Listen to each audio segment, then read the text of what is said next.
زندگی گزارو گے، اپنی طبیعت کے مطابق زندگی گزارو گے تو قرآن پکار پکار کر کہہ رہا ہے طبیعت کے مطابق زندگی گزارنے والوں، اللہ رب العزت نے اعلان کر دیا ان الابرار لفی نعیم وان الفجار لفی جحیم، کہ ہم نے نیکوں کے لیے جنت بنائی ہے اور فاسقوں کے لیے ہم نے جہنم تیار کر رکھی ہے۔ لیکن جہنم بنانے کے بعد بھی اللہ نہیں چاہتا کہ محبوب کے غلام جہنم میں جائے، اللہ نہیں چاہتا کہ محبوب کے نام لیوا جہنم میں جائے، اللہ نہیں چاہتا کہ محبوب کا کلمہ پڑھنے والے جہنم میں جائے۔ اسی لیے اللہ نے ایمان والوں کو دو ذمہ داری عطا فرمائی، یا ایھا الذین آمنوا قوا انفسکم واہلیکم نارا، اے ایمان والو اپنے آپ کو بھی اور اپنی اولاد کو بھی جہنم کی آگ سے بچاؤ۔ کون سی جہنم؟ وقودها الناس والحجارہ، وہ جہنم جس کا ایندھن انسان اور پتھر ہے۔ اللہ اکبر، دو ڈیوٹی دی گئی، دو ذمہ داری دی گئی، کیا؟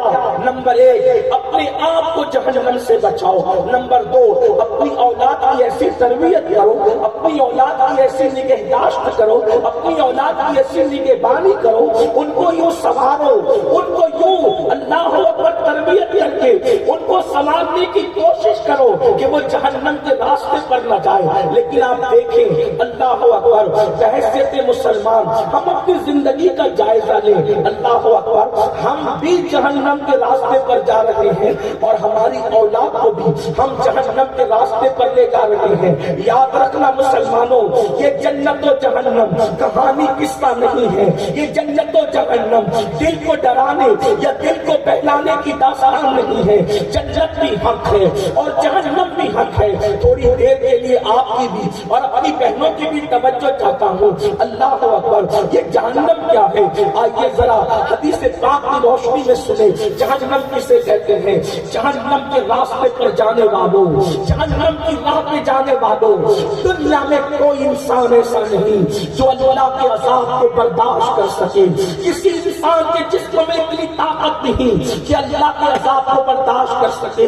جانتے ہو اللہ اکبر میرے آقا صلی اللہ علیہ وسلم کے پیارے دیوانوں، حیرت کی بات تو یہ ہے جن کو جنت کا کوئی ٹھکانہ عطا پتہ نہیں ہے وہ بڑے بے فکر ہے کہ مولانا ہم تو جنتی ہیں، اور جن کو میرے رسول نے جنت کی بشارتیں دی تھی وہ لوگ پوری پوری رات رویا کرتے تھے اپنی مغفرت اور بخشش کے حوالے سے۔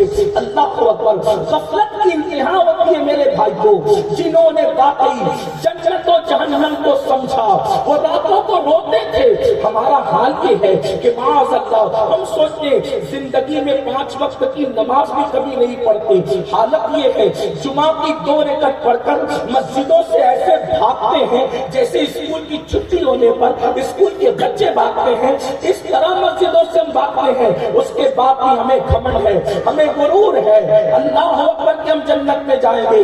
صاحب مجموع الزوائد اپنی کتاب میں لکھتے ہیں کہ اللہ کے رسول صلی اللہ علیہ وسلم نے فرمایا کہ جو اپنے آپ کو قطعی اور یقینی جنتی سمجھے میں محمد اعلان کرتا ہوں کہ وہ جہنم میں جائے گا۔ اللہ اکبر، اندازہ تو فرمائے صحابہ کرام آنسو بہائے مصلی پر۔ آپ جانتے ہیں آئیے جس روزی کا اللہ نے وعدہ کیا ہے اس روزی کی فکر تو ہے، لیکن جس مغفرت کا ہمارے ساتھ کوئی وعدہ نہیں ہے اس مغفرت کے لیے ہم نے کیا کیا؟ اللہ نے ہم سے مغفرت کا کوئی وعدہ نہیں کیا، بلکہ اللہ کا اعلان ہے وَيُعَذِّبُ مَن يَشَاءُ، ہم جس کو چاہیں گے عذاب دیں گے، وَيَغْفِرُ مَن يَشَاءُ، اور جس کو چاہیں گے اس کی مغفرت کریں گے۔ کوئی وعدہ نہیں ہے، اس کی مرضی پر ہے۔ اگر وہ چاہے تو بڑے بڑے پاپیوں کو بخش دے۔ ایک میں کیا میرے امام کہتے ہیں، ایک میں کیا میرے اسلام کی حقیقت مجھ سے 100 لاکھ کو کافی ہے۔ اشارہ تیرا اگر وہ چاہے تو محبوب کے اشارے ابرو پر کروڑوں مجرموں کو جنت عطا کر دے، اور اگر وہ نہ چاہے تو نبی کا سگا چچا بھی بچو کی شکل میں جہنم میں ڈالا جائے۔ اٹھا کے دیکھو حدیث پاک، کیا آزر ابراہیم علیہ السلام کا سگا اور حقیقی چچا نہ تھا؟ مگر حدیث میں آتا ہے کہ آزر کو بچو کی شکل میں جہنم کے اندر داخل کیا جائے گا۔ ہم جسے چاہیں گے مغفرت کر دیں گے، کہاں مغفرت کی فکر کہاں ہے؟ آخرت کی فکر کہاں ہے؟ ہم نے کب آخرت کی فکر کی؟ جہنم کے عذاب سے بچنے کے لیے ہم نے کب سوچا؟ جانتے ہو وہ صدیق اکبر، سیدنا ابو بکر صدیق۔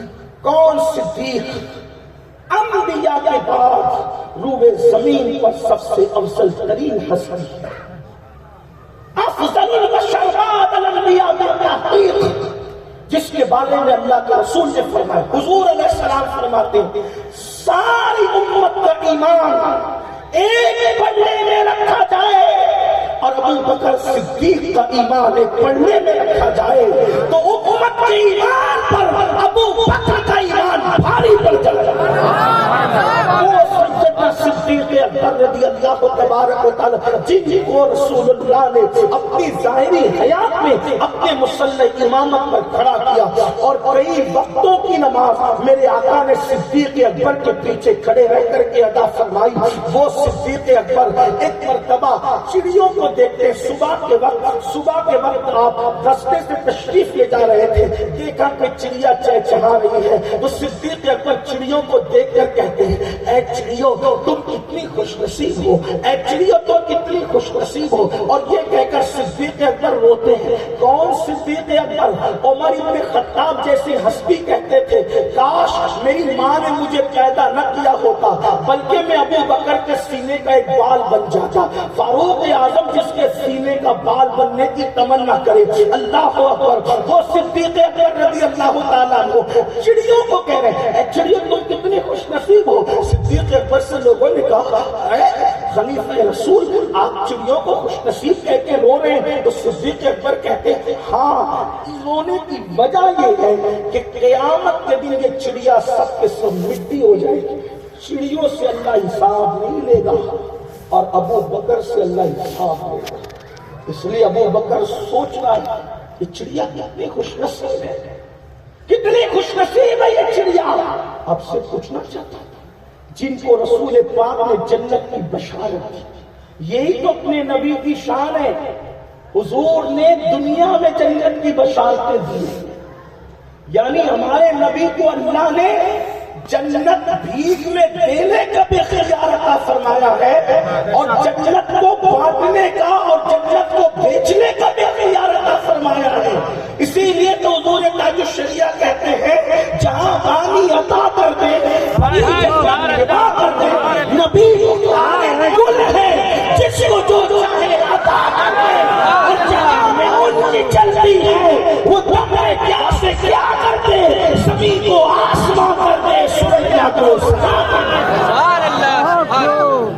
حضور صاحب اختیار ہے، لیکن آقا نے جن کو جنت کی بشارتیں دی ان کا حال کیا ہمیں بھی جنت کی بشارت ہے؟ ہمیں بھی جنت کی بشارت؟ ہمارے پاس کیا ہے؟ ہم نے کیا کیا ہے؟ ہماری زندگی میں کیا ہے؟ ہم نے کیا قربانیاں دی ہے؟ سنو اور غور سے سنو، جس جہنم سے بچنے کا اللہ نے حکم دیا اور اپنی اولاد کو جہنم سے بچانے کا حکم دیا، اس جہنم کے متعلق اللہ کے سچے نبی صلی اللہ علیہ وسلم فرماتے